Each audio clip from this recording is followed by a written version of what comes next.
샬롬 일용할 양식의 길만주 목사입니다. 오늘은 베드로후서 2장 1절을 함께 나누는 시간을 갖도록 하겠습니다. 오늘은 이제 베드로후서 2장을 이제 함께 나누는 시간을 갖도록 하겠습니다. 베드로후서 2장에는 거짓 교사들의 미혹에 대한 그런 내용입니다. 그래서 1절에서 3절까지는 거짓 교사들의 이제 교훈에 대해서, 그리고 4절에서 9절까지는 거짓 교사들의 결말에 대해서, 10절에서부터 22절까지는 거짓교사들의 이제 특징에 대한 이야기. 그래서 베드로는 베드로 서신을 받는 사람들에게 이런 그 교회에 들어오는 거짓 교사들에 대해서 저 말씀해 주고 있는 것입니다. 2장 1절에 거짓 교사 선지자들, 거짓 교사, 거짓 선지자들에 대해서 이야기를 하고 있습니다. 베드로후서 1장 1절에 그러나 민간에 또한 거짓 선지자들이 일어났으니 이와 같이 너희 중에도 거짓 선생들이 있으리라. 저희는 멸망케 할 이단을 가만히 끌어들여 자기들을 사신 주를 부인하고 임박한 멸망을 스스로 취하는 자들이라 라고 했어요. 민간에 그랬습니다. 민간에, 그러니까 사람들 사이에 거짓 선지자들이 일어났다. 거짓 선지자라고 하는 것은 뭐냐면 푸슈 도프로페테스라는 그런 좀 말이죠. 그래서 푸슈데스라는 말이 뭐냐면 거짓말하는 이런 말이고, 프로페테스라는 말이 예언자. 이 두 단어가 이제 합쳐서 되어진 단어죠. 그래서 거짓을 예언하는 자, 거짓을 말하는 자를 지금 거짓 선지자라고 그랬어요. 거짓 선지자는 거짓의 영, 미혹의 영에 붙잡혀 선지자 노릇을 하는 자들이다. 사탄은 교회에 거짓 선지자를 보내서 성도들을 미혹을 하게 되는 것이죠. 거짓 선지자는 구약에도 있었고 과거에도 현재에도 또 미래에도 주님이 오실 때까지 이 마귀가 이 세상에 있는 동안에는 이 거짓 선지자들이 교회에 있게 되는 것이죠. 마태복음 7장 15절에 거짓 선지자들을 삼가라 그랬어요. 양의 옷을 입고 너에게 나오나 속에는 노략질하는 일이라 그랬습니다. 그러니까는 겉을 보지 말고 속을 볼 수 있어야 한다. 사람은 겉을 보는 것이 아니라 속을 볼 수 있는 그런 능력을, 그런 분별력을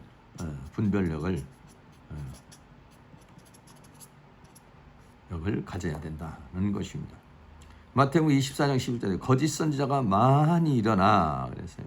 많이 일어나 많은 사람을 미혹해 하겠으며, 24장 24절로 거짓 선지자들과 거짓 선지자들이 거짓 그리스도, 내가 그리스도다 이렇게 말하고 내가 하나님의 말씀을 받았다 하고는 거짓 선지자들이나 큰 표적과 기사를 보여 할 수만 있으면 택하신 자들도 미혹해 하리라 라고 그랬어요. 그러니까 마귀가 그 영을 사람들에게 주어서 그래서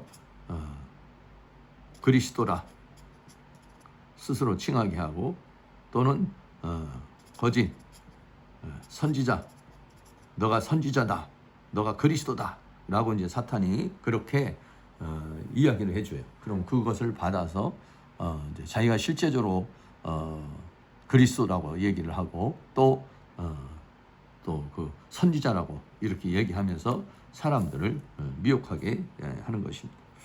사도행전에도 보면은 바울이 복음을 전하는 가운데서 바보에 이르렀는데, 거기에 보니까 바예수라는 유대인 거짓 선지자 박수를 만났다라고 했어요. 그러니까 선지자인데 거짓 선지자죠. 그 자가 그 바보에라고 하는 곳에서 그 사람들을 영적으로 지배를 하고 있었던 그런 것을 보게 되죠. 근데 결국은 이 거짓 선지자들은 계시록 20장 10절에 저희를 미혹하는 마귀가 불과 유황 못해 던지지, 거기는 그 짐승과 거짓 선지자도 있어 세세토록 밤낮 괴로움을 받으리라 그랬어요. 그러니까는 마귀로부터 영을 받아서 거짓 선지자가 된 거거든요. 이들이 전부 다 어디로 들어가냐? 불못에 들어가 하나님의 형벌을 받을 것이라고 하는 것을 말해주고 있는 것입니다. 이와 같이 너희 중에도 거짓 선생이 있으리라. 거짓 선지자도 있고, 거짓 선지자는 말씀을 전하는 거예요. 거짓 선생은 가르치는 자. 푸시도 디다스칼로스라는 말인데, 푸슈데스라는 말이 거짓이라는 말이고, 디다스칼로스라는 말이 교사입니다. 거짓 교사를 말해요. 거짓을 가르치는 자, 비진리를 가르치는 자. 근데 하나님의 말씀을 가지고 가르치는 자. 그리고 하나님의 말씀을 받았다고 하는 자. 그래서 이들이 미혹을 하는 것이죠. 그리고 말씀을 가지고서 성도들에게 다가오는 그런 존재가 있다는 것이죠.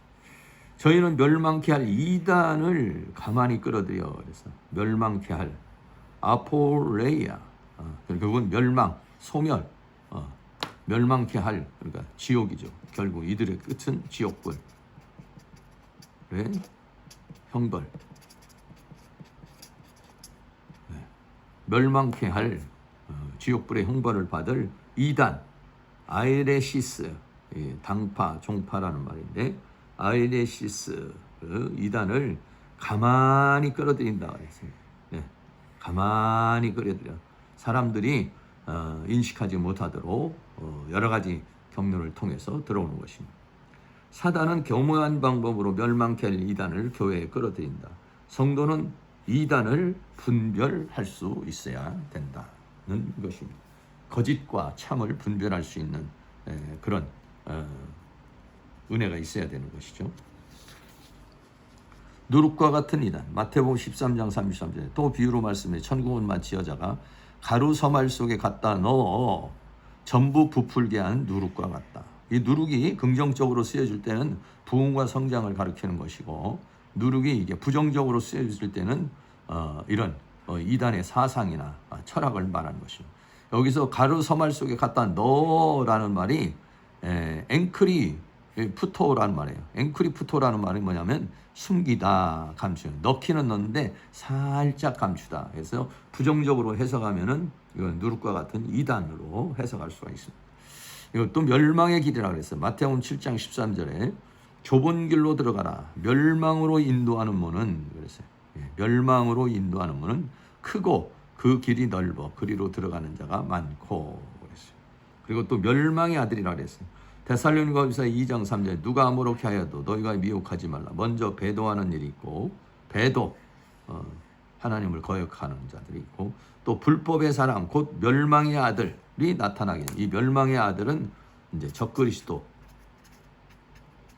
또는 거짓 선지자를 가리켜서 말하는 것이죠.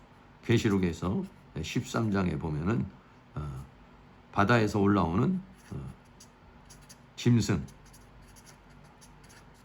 땅에서 올라오는 양, 그래서 세상 권력과 또는 하나님의 말씀을 가지고 세상 권력을 가지고 핍박하고 하나님의 말씀을 가지고 미혹을 하게 됩니다. 자기를 사신 주를 부인하고 그랬어요. 자기를 사신 아고라죠. 시상에서 사다 구속하다. 그러니까 예수 그리스도의 십자가의 보혈로 구속을 한 그 주님이 이제 보통 큐리오스로 이제 보통 주라고 하는데 여기서는 데스포테스로 이게 사용되어 있어요. 데스포테스라는 말은 원래 로마 황제를 가리켜서 말합니다. 어떤 절대 군주, 주인 이런 뜻을 가지고 있습니다. 그래서 자기를 사신 주인을 부인하였다. 십자가의 죽으심으로 구속하신 주님을 거절하고 대적을 하게 된 것이죠. 그리고 임박한 멸망을 스스로 취하는 자들이다. 임박한 타키노스, 타키노스라는 건 짧은, 신속한. 그래서 하나님의 심판, 하나님의 심판을 스스로 취하는 자들이다. 곧 다가올 멸망 안으로 스스로 들어가는 자이다. 주님의 재림과 심판과 멸망을 곧 다가올 것이다 라고 그렇게 말하고 있는 것이죠. 그래서